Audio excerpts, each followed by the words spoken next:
President Park Geun-hye is wrapping up her first overseas trip since taking office to the United States, where she held a bilateral summit with U.S. President Barack Obama, gave an address to the U.S. Congress, and stressed the importance of the Korea-U.S. alliance now in its 60th year.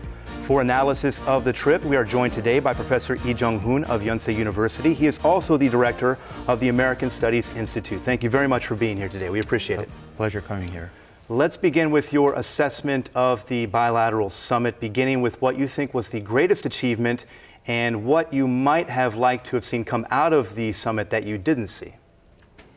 Well, I think the greatest achievement, if you will, of the summit is the fact that it's the first meeting between the two leaders, President Obama and President Park Geun-hye. So it's a very touchy situation where the chemistry might not be there. They may not particularly like each other's personality or the way of their demeanors or the way they think. So they're just feeling each other out. Most summits are like that, especially if it's the first time. And in that sense, I believe that President Obama and President Park Geun-hye hit it off very well. So I think it's a great start to what promises to be next 4 years, because President Park Geun-hye will be, her tenure is 5 years, and President Obama, of course, 4 years. For the remainder of the 4 years of President Obama, I believe that the bilateral relations and the personal relationship between the two leaders will be very, very cordial, because that's been the mood that's been set. I think there's been trust that's been built between the two. President Obama was very gracious as a host of President Park Geun-hye. So I think that really is, amongst many other things, is the greatest achievement. I'm not so sure if there's been anything that's visibly been lacking. I don't think there's a public outcry as to, wow, why wasn't this the case? I don't think that's been the case as far as this summit is concerned. I think overall the assessment and the review of the summit, and also President Park Geun-hye's speech at the joint session has been received very, very well. So overall, nothing that you wish you had seen during the summit that didn't come up or wasn't talked about. Nothing of that sort. Not on my personal level. Now, this was a working visit by President Park. Some are taking a bit of a different viewpoint about it, sort of viewing it more as a state visit because of the content of what was talked about. Can you explain a little bit about the difference between those two things? Yes, I mean, a state visit usually entails much more protocols, and there's procedures. It's much more formal. That's not to say that the work level or working visit is not formal. It is formal. I mean, her visit is formal, but it's a shorter visit, and there's not as many protocols involved. But if you look at what's been entailed in terms of the visit itself, where the kind of the very intimate meeting between the two leaders, and the fact that she actually had the opportunity to speak at the joint session, which is usually just reserved for the state visit, and even at the state visit level, it's not automatic. I mean, we've only had like 112 or so joint session speeches over the past 139 years, so that accounts to about one speech per 1.24 years. So it's not like every day that you have this opportunity. And in fact, the last time that we had the joint session speech was by another Korean president, President Lee Myung-bak, and it's been about 1 year and 6 months. So there's been nothing in between. So it's the first time since the British did it in the early 1940s during the World War II era that two presidents from a same country have consecutively given a speech at the joint session. So in that sense, it's a very interesting and very honor development and opportunity for the Korean president. North Korea has been relatively silent about this Korea-U.S. bilateral summit. However, one day before the summit, they did move those two mid-range missiles away from the launch site in the east of the country. What are you taking from that? Number one, their silence, and number two, that they did move the missiles one day before the summit began. Well, I mean, it's always very difficult to, make predictions about what North Koreans are thinking, why they're doing, why they're engaged in provocations, or at some times, why they then all of a sudden, appeal for dialogue and talks. A lot of people surmise that just before the summit meeting, that North Korea may be involved in some kind of provocations to put the pressure on the two political leaders. In fact, that has not been the case at all. So, what can we say about that? It probably indicates that North Korea, certainly the Pyongyang leadership, does not want to aggravate the situation, let it fall to a point where it becomes, totally uncontrollable. And if you look at the tone of the language in dealing with North Korea, both President Obama and President Park Geun-hye have been very firm. They've been extremely resolute about not tolerating provocations from North Korea. That should there be provocations, that this will be met in kind, that North Korea will pay for it. And this is coming from both presidents.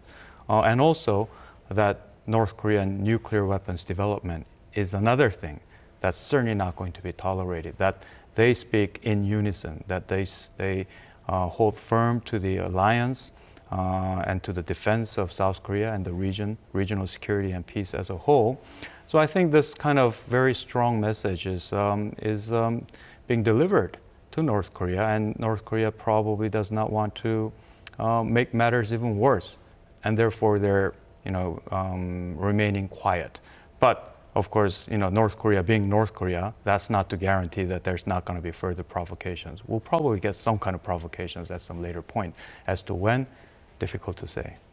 먼저 저와 오바마 대통령은 한미 동맹이 한반도와 동북아의 평화와 안정을 위한 보루로서 그 역할을 충실히 수행해왔고, 앞으로 한반도와 아시아의 평화와 안정을 위한 린치핀으로서의 역할을 계속해야 된다는 데 인식을 같이 했습니다. The United States and the Republic of Korea are as united as ever, and faced with new international sanctions, North Korea is more isolated than ever. In short, the days when North Korea could create a crisis and elicit concessions, those days are over. Our two nations are prepared to engage with North Korea diplomatically. 제가 제시한 한반도 프로세스 이행을 비롯한 다각적인 노력을 통해서 북한이 올바른 선택을 하도록 한미 양국이 공동으로 노력해 나가기로 했습니다. We agreed to continuing modernizing our security alliance.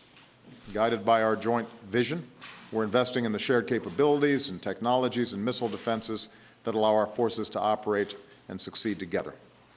We are on track for South Korea to assume operational control for the alliance in 2015, and we're determined to be fully prepared for any challenge or threat to our security, and obviously that includes the threat from North Korea.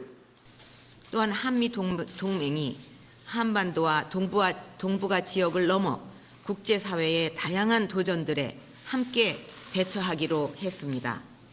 오늘 정상회담을 통해 저와 오바마 대통령이 개인적 신뢰를 쌓고 협력의 틀을 마련하게 된 것을 매우 기쁘게 생각합니다. 감사합니다. And regarding your thoughts on the joint declaration of the commemoration of the 60th anniversary of bilateral ties between South Korea and the U.S., there are some interpretations, different interpretations out there about that declaration. Some are saying that the message to Pyongyang was a strong message of deterrence, which is what you were talking about there. There are other people, however, that say that a stronger message should have been sent in that joint declaration. What's your viewpoint on that? I think the message was very strong, leaving open, however, room for dialogue as well. So President Park Geun-hye has made it very clear that there are certain behaviors from North Korea is not going to be tolerated, that the period of North Korea provoking something and then getting rewarded for those, for remaining quiet, those days are over. I think that message has been very clear. And therefore, I don't think that you could have asked for or expected even stronger message from the two leaders. I think the message was very, very strong. So in that sense, I wouldn't be disappointed in, what can you say, that they would jointly attack North Korea. I mean, that's not going to happen. So I think the level was measured and yet firm. And I think that's just the way it should have been. We're talking, of course, about the relations, the upgrade in relations to a global partnership. What should we make of that? Well, I think, the desire of both leadership and both countries, South Korea has come a long way since the days of the Korean War. And if you listen to her speech at the joint session, the first part was very sentimental.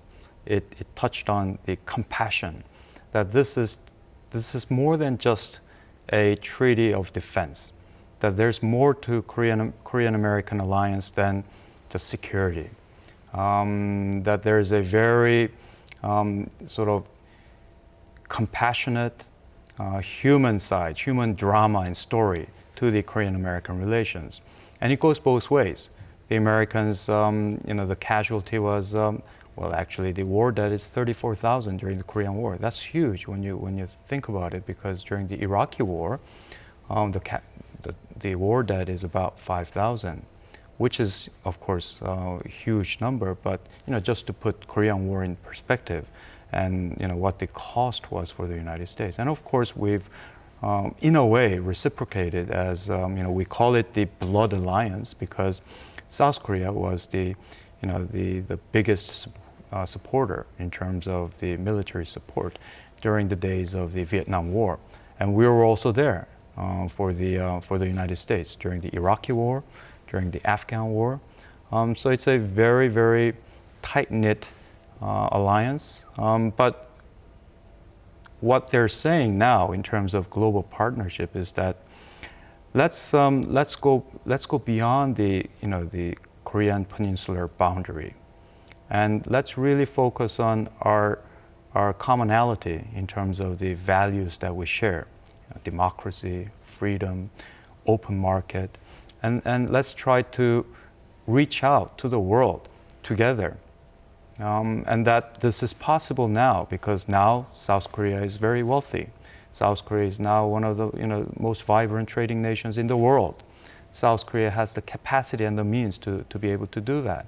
And we, of course, share the same ideology in many respects. So I think it's sort of like the next stage of Korean-American alliance, that we're not just committed to the deterrence, which of course remains the bedrock of the alliance, but trying to do something beyond the Korean Peninsula at the global context, making the alliance relations very deep and very intricately related. Ladies and gentlemen, that is our present, the foundation on which we stand. I now wish to share my vision of our future together, a future that we will build together as partners. I will remain steadfast in pushing forward a process of trust building on the Korean Peninsula. I'm confident that trust is the path to peace, the path to a Korea that is whole again. The Republic of Korea will never accept a nuclear-armed North Korea. Pyongyang's provocations will be met decisively. At the same time, I will not link humanitarian aid to the North Korean people, such as infants and young children, to the political situation. I firmly believe that Korea and the United States will work hand in hand as we shape an emerging process for cooperation in the region. And looking at President Park's speech to the joint session of Congress, you mentioned the significance of it. What takeaway, though, can we take away from it by looking at that? She mentioned a lot of things there. What was the one that sort of stuck out to you as being maybe the most significant? Well, I think it's, if you look at the most of other joint session speeches, not just by President Park Geun-hye, but the three speeches I've heard the speeches by Winston Churchill, speech by Benjamin Netanyahu of Israel, many distinguished and very high-profile figures have given speeches. And the common denominator of those speeches is that they don't really focus on something very specific. It's sort of like appealing to the Capitol Hill, the U.S. senators and the House members, the legislators, and to the American public. And it's an opportunity to re-emphasize the institutional link between the two countries. And Park Geun-hye's speech was no exception to that rule. I think she did a very good job in trying to establish those things, the fundamentals of what's expected of the speech, which is to appeal to the American public and to the decision makers of the importance of South Korea and how South Korea regards the United States as a very important, if not the most important, partner in the world, and that there should be trust, and that they stand together in moving forward into the future. And I think that's precisely what has happened in the speech, and I think that's the most important thing that she might take away, that Korea takes away from her some 35-minute speech. Regarding the things that she did talk about, though, do you see any of them gaining traction based on what she said to the U.S. Congress? For instance, the Northeast Asia Peace Initiative, or this idea of an international park within the DMZ, which I think a lot of people took a lot of interest from. Do you see any of these things gaining traction?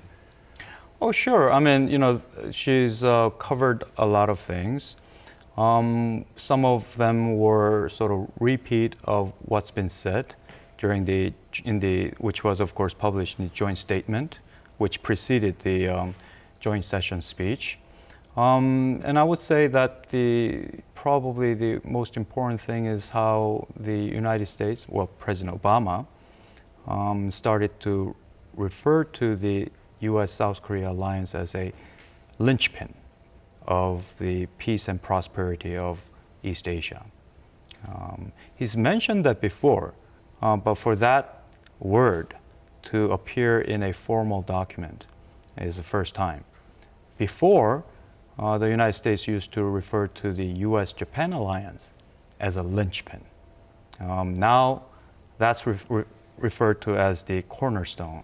So you see a potential shift here then? Well, using that word. Yeah, I wouldn't say that. I mean, there's some discussions that now the U.S.-South Korea alliance has surpassed the importance of the U.S.-Japan alliance. I don't think we can simplify the matter that much. But the fact is that South Korea can be spoken in the same light as linchpin or cornerstone as the United States most important ally in Asia, equal in footing to that of Japan, is a significant leapfrogging of the status and the importance of Korea in the American configuration of strategy in this region. That's certainly an outstanding issue to be discussed. Another outstanding issue to be discussed is this idea of cost sharing for U.S. forces here. And another discussion would be the OPCON transfer that's scheduled for 2015. What are your thoughts about the discussions that did take place in the U.S. this past week? Well, in terms of the wartime operational control being transferred over to South Korea, I think they made it quite clear that it's on track, that they are trying to finish by the deadline, which is set to be the end of 2015, right? But there's a caveat in a sense that they're also saying, however, so they're committed to finishing this on time, as promised. But having said that, they're also saying that when they replace it with another system, that they're going to make sure that the replacement system or the interoperability or the command structure or what have you will be stronger. That it is something that's going to make sure that Korea-U.S. alliance remains not only intact but stronger. So let's hope that by the end of 2015, the two countries will be able to come up with a system that would even surpass the current one. It's not going to be easy, but that's what they're promising. So let's see how that goes. President Park Geun-hye is coming home now. What results from this bilateral summit from this past week do you foresee happening here on the peninsula as a result of what happened this past week? Well, I think it's a great first step in terms of her foreign policy, diplomatic efforts. It will probably be followed up with a lot of other visits as well. I'm sure China visit will come up soon as well. Japan is, with a lot of things happening in Japan with the Abe administration, probably not going to happen. But as far as the U.S.-Korea relations are concerned, the alliance relations, the first button between the two administrations, I think it was a very good start, and I think we can look forward to a lot of the outstanding issues, as you've mentioned, in terms of the operational control transfer, or maybe negotiations in terms of the burden sharing, the negotiations towards a new nuclear agreement. These are things that need to be ironed out at the working level. But the fact that the two heads of states hit it off and in a very good ambiance, I think it will have a trickle-down effect to the working level, where things will be a lot smoother than might have been without the summit. So that's a very positive thing to have happened. The two leaders got off on the right foot. Exactly. Professor Lee Jung-hoon, thank you very much for being on the program today. We very much appreciate it. You're welcome.